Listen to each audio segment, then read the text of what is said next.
Pernah nggak sih ngerasa dada bener-bener sesak pas lagi sedih banget? Nah, selamat datang di ulasan materi kita kali ini. Hari ini kita bakal bongkar habis-habisan sebuah misteri yang dialami kita semua. Kita akan ngebedah sensasi fisik dari emosi dengan menyelami neurobiologi di balik rasanya jatuh cinta dan sakitnya kehilangan. Kalau Anda pernah ngerasa emosi itu nggak cuma ada di kepala, tapi menjalar ke seluruh tubuh, Anda ada di tempat yang tepat. Coba deh inget-inget, pernah nggak ngerasain ada beban yang seakan-akan ngancurin dada Anda pas lagi patah hati? Pasti kepikiran kan, ini jantung saya beneran sakit secara fisik atau cuma perasaan aja sih? Apakah rasa sakit ini beneran nyata? Nah, buat ngejawab rasa penasaran itu, kita bakal ngelewatin 5 tahapan seru, mulai dari anatomi emosi manusia, reaksi kimia pas jatuh cinta, jembatan antara otak dan tubuh, sains di balik patah hati, sampai ke seni meregulasi emosi. Oke, kita mulai dari yang pertama. Anatomi emosi manusia. Tepat di bawah otak besar kita ada yang namanya sistem limbik. Ini ibarat ruang kendali utama buat kehidupan emosional kita. Yang bikin sistem ini keren banget adalah dia terjalin sangat erat sama gimana memori kita kebentuk. Makanya, wajar banget kalau sekedar dengar lagu lama atau nyium aroma tertentu aja bisa langsung bikin gelombang emosi kita meluap seketika. Setiap reaksi emosional yang Anda rasain itu selalu ngikutin rute biologis ini. Pertama, data sensorik masuk. Terus, amigdala kita, struktur kecil sebesar kacang almond, langsung ngerespons cepat, entah ngasih rasa takut atau kebahagiaan instan.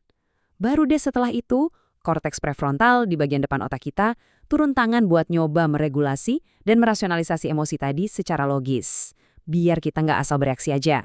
Dan ini nunjukin banget gimana otak kita bagi-bagi tugas dengan brilian. Otak kanan itu ngeliat gambaran besarnya, mainnya di emosi sama intuisi. Tapi dia nggak jalan sendirian loh, dia kerja bareng logika analitis dari otak kiri biar realitas kita tetap seimbang. Tanpa kolaborasi keduanya, cara kita ngeliat dunia bakal timpang banget. Lanjut ke bagian kedua, reaksi kimia jatuh cinta. Ngomongin jatuh cinta, sebenarnya otak kita itu lagi dibanjiri sama koktail 5 hormon spesifik ini. Testosteron dan estrogen bikin kita ngerasa tertarik secara fisik. Terus dopamin melonjak, ngasih motivasi dan rasa nyaman yang luar biasa. Ditambah lagi serotonin yang bikin suasana hati jadi stabil bahagianya. Dan pastinya oksitosin, si hormon pelukan, yang ngebentuk ikatan batin biologis yang super dalam. Lonjakan bahan kimia ini jadi bukti nyata kalau mabuk kepayang pas lagi kasmaran itu bukan cuma sekedar puitis aja. Itu tuh bener-bener peristiwa fisiologis yang bisa diukur secara medis. Jatuh cinta itu secara harfiah ngerubah susunan kimiawi di otak Anda. Jadi Anda bener-bener jadi versi kimiawi yang berbeda saat lagi jatuh cinta. Sekarang kita masuk ke bagian ketiga, jembatan otak dan tubuh. Terus gimana ceritanya reaksi kimia di kepala ini bisa kerasa banget jadi sensasi fisik di tubuh kita? Nah, berdasarkan riset klinis dari Asosiasi Riset Ilmu Kesehatan Indonesia, jawabannya ada di sistem saraf otonom. Anggap aja ini semacam jalan tol informasi super cepat yang langsung hubungin pikiran ke organ-organ dalam Anda. Dan asyiknya, ini beroperasi otomatis tanpa Anda sadari. Jalan tol ini punya 2 jalur utama. Ada cabang simpatis yang tugasnya kayak pedal gas.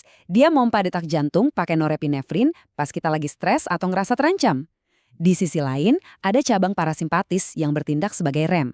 Dia pakai asetilkolin buat nenangin tubuh Anda dan ngembaliin ke mode istirahat. Dan bintang utama di jembatan ini adalah saraf vagus. Saraf inilah yang jadi kabel komunikasi utama, ngirim langsung kondisi emosional Anda ke jantung dan usus. Makanya secara biologis masuk akal banget kenapa kita sering punya gut feeling atau firasat kuat yang kerasa langsung di perut. Kita sampai di bagian keempat, sains di balik patah hati. Berbekal info soal jembatan saraf tadi, yuk kita balik ke pertanyaan awal banget. Waktu kita ngalamin kesedihan atau rasa kehilangan yang dalam, ada bagian otak yang namanya anterior cingulate cortex yang langsung aktif. Dan ini yang mengejutkan. Otak kita nangkep rasa sakit emosional itu sama persis kayak luka fisik. Otak kira kita lagi diserang beneran. Akibatnya, saraf vagus bereaksi berlebihan dan ngebanjirin darah kita sama hormon stres kayak kortisol dan adrenalin. Saking banyaknya adrenalin ini, otot jantung kita beneran bisa kelaparan oksigen.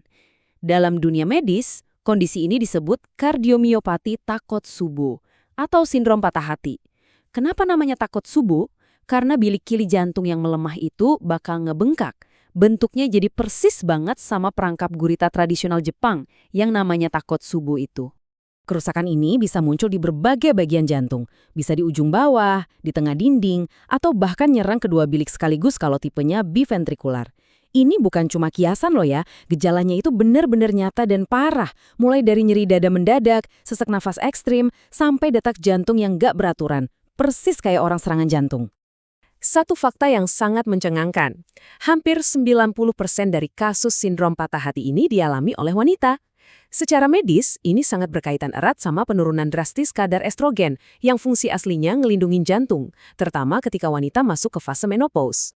Masuk ke bagian terakhir, seni meregulasi emosi. Tahu kalau patah hati bisa ngelukain jantung secara fisik emang terdengar menakutkan ya. Tapi, kalau emosi ini nggak diregulasi, kita beresiko kena pembajakan amigdala. Ini momen di mana trauma yang kelewat besar itu ngambil alih dan matiin fungsi logika dari korteks prefrontal kita.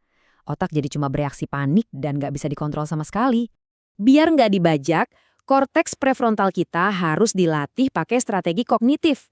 Misalnya lewat penilaian ulang, yaitu kita coba ubah sudut pandang kita terhadap si pemicu stres. Atau bisa juga pakai mindfulness, alias kesadaran penuh. Intinya, kita ngebawa pikiran buat fokus ke momen saat ini untuk meredakan kecemasan.